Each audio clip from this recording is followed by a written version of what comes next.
I would urge that the speaker quit wasting everyone's time. We put this on agreed resolutions, and we all move on, and we come back either tomorrow or next week when we have a budget. Thank you. That was State Representative C.D. Davidsmeyer yesterday on the House floor late in the evening as lawmakers still don't have a budget in hand. What's going to happen today on that final day of legislative session? We'll be watching and let you know, but looks like it's likely they're going to be extending session beyond today. Is it going to be tomorrow? Is it going to be Sunday? Is it going to be Monday when they come back? We shall watch and see. Good morning, Springfield's Morning News. I'm Greg Bishop on 92.7 WMAY, Springfield's News and Talk. That was in the House where they passed a whole bunch of bills, and then they passed a whole bunch of resolutions, waiting on into the wee evening hours. We'll review more of that. But over in the Senate, they had that bill that would allow for gun manufacturers and the gun industry to be sued if they are found by the states to have partaken in deceptive practices. We've talked about this bill several times, but it has now finally passed both chambers. So here is State Senator Neil Anderson. He sounded off on his concerns over this bill and what it's going to do to the state's economy. Language is so broad and inconspicuous. Like I said, I think we're just we're setting a lot of our top employers in this state, from places like Springfield Armory and Rock River Armory, to be forced to move out of our state and in turn lose a lot of good paying jobs. So that's State Senator Neil Anderson urging for a no vote yesterday. The Senate Republican leader, John Curran, he also laid out his concerns about the bill, saying that it's far too vague. We already heavily regulate those who sell and transact weapons in this state. What this proposal before us does, it really just sets a whole myriad of additional liabilities for gun dealers, and quite frankly, there's parts of it that would be impossible for them to follow, or they would not know. So Curran, he laid out a variety of different things in committee. You also had, when we chatted about this yesterday, the discussion about what's the line between paramilitary training that may be considered illegal and self-defense training, and getting sponsorships from the gun industry for that self-defense training. Could that be construed as a violation of this bill if it does become law?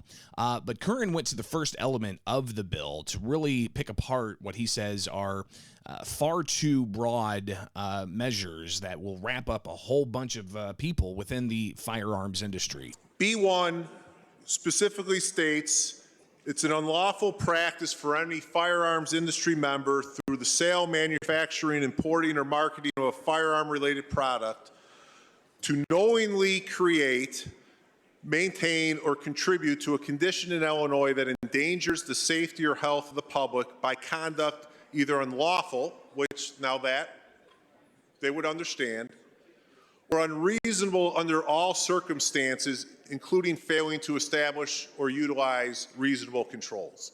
That portion of this proposal is a drastic overreach.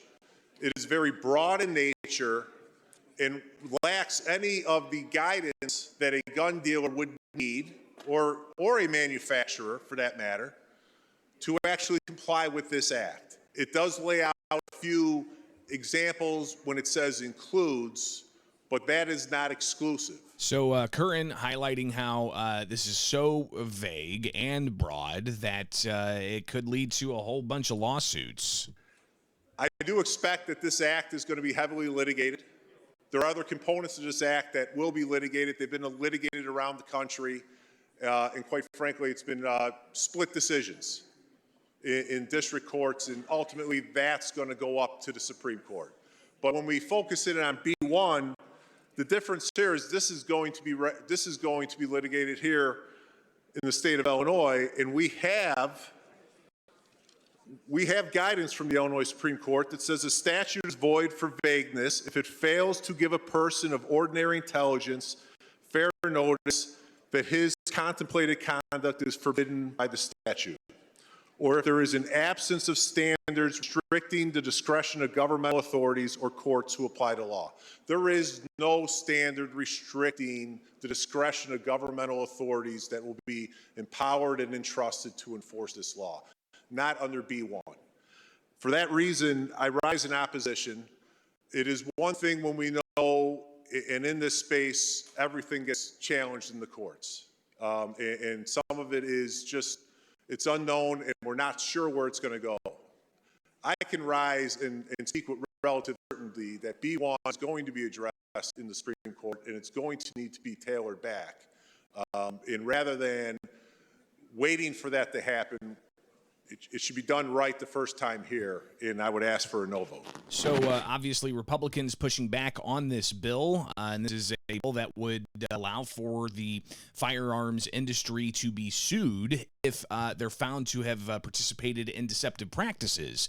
We talked a little bit about the paramilitary aspect, but it seems that Democrats really are focusing on making sure that firearms manufacturers and industry don't advertise to children. And that's something that Senate President Don Harmon reiterated in his closing arguments supporting this bill that ultimately passed yesterday. I want to emphasize why we're doing this.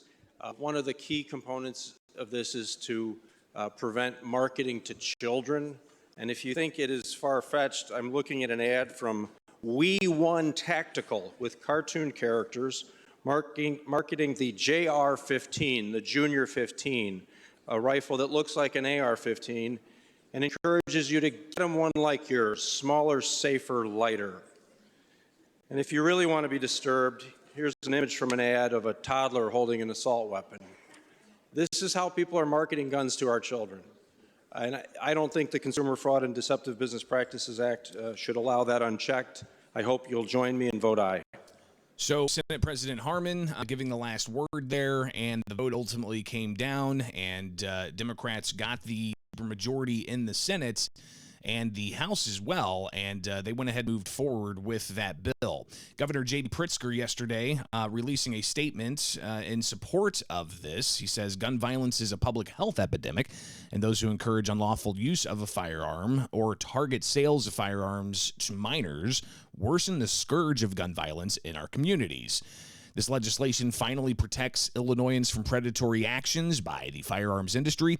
My thanks and congratulations to Attorney General Kwame Raoul, Senate President Don Harmon, and State Representative Gon Gershowitz for championing this bill. I intend to sign this bill into law and to clarify the Attorney General's ability to hold reckless manufacturers and advertisers accountable for their actions. So that's Governor J.B. Pritzker's statement about the bill passing that would allow for firearms manufacturers and the firearm industry to be sued for deceptive practices. So it's on to the governor's desk, and he is expected to sign that. But it also is expected that there's going to be lawsuits about that. While you've got the lawsuits challenging the state's gun and magazine ban still playing through the courts, we'll see exactly how this measure gets implemented and ultimately challenged in the courts.